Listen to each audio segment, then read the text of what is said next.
All right.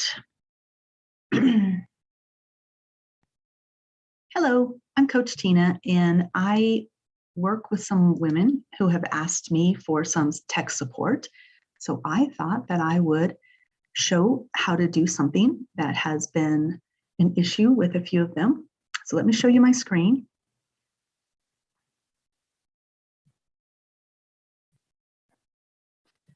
When you have a Canva account, you will be able to log in. I do have the pro account, but most of what I'm doing I could do before I had the pro account, so the free account, and I recommend staying in the free account when you first get started until you know how to use it correctly.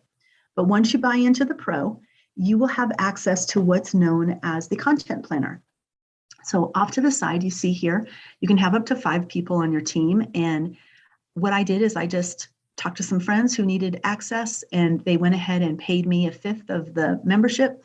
And so we just thought kind of I'll share it. All my stuff is private to me, but they do stuff on their own as well. We don't use it like a team like they anticipate, but it still works, right? And then you scroll down, you will see the different things that you have in the tools area, and I have the content planner. I find this extremely valuable.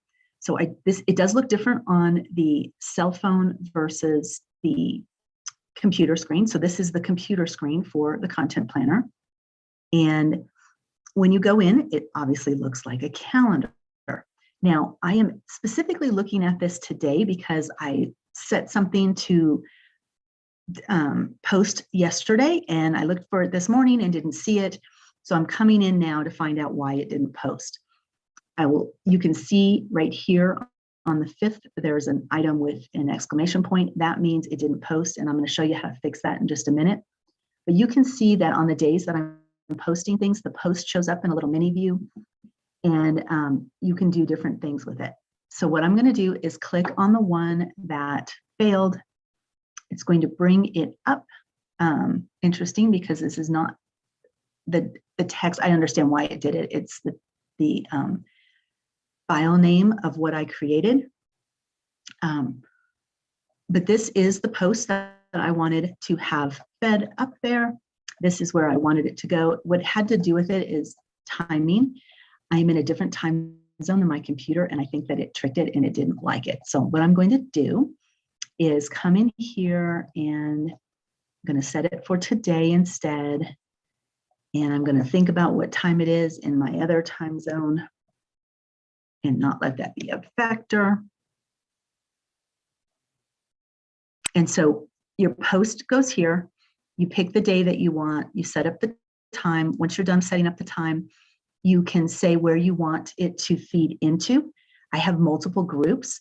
And the only secret to posting with the Canva content planner is you have to go into your group and go into the settings. This is in Facebook, and allow the app Zoom to allow us to go in and put lives in there or put posts in there. Once you do that, it's seamless. So I have done that for a lot of my groups. If I was to click on the down arrow, all my groups would show up. I happen to have a multi-page graphic, and I'm doing it through the content planner, which only allows one graphic at a time. So I just put page 1 on there. It'll just select that page. And then you have your text that you can put in. You get 5,000 characters, so it can be really large.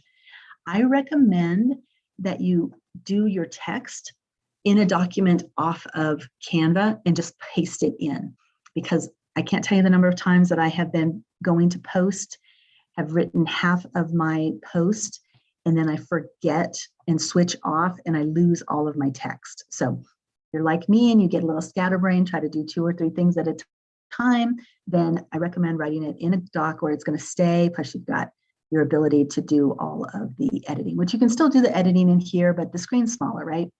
So now I'm going to go ahead and save and schedule. And what should pop up is a screen that says you have been scheduled. The normal screen didn't come up, but that's okay. I can tell that it's here and it's waiting to be scheduled. Now, cool thing is I can take this post and I can move it down to next Sunday if I want. I can just drag and drop it. Doesn't make a lot of sense because that one is sensitive to that day. But when you've done, like, let's go back I can go back into June and you can see when I was posting for my challenge and so on. So let's say I take this one. It's probably not going to let me move it, but I can just open it up and I can I believe I have the ability to edit. I can edit the design, I can make a copy of it and then post it somewhere else. So it does make, if you have copy that you like to put on a regular basis, doing it that way really is an easy way to do it. So that's all I have for this particular item on Canva today. I have a lot of other Canva secrets that I would love to share with you, so be looking for more soon, and I will talk to you later.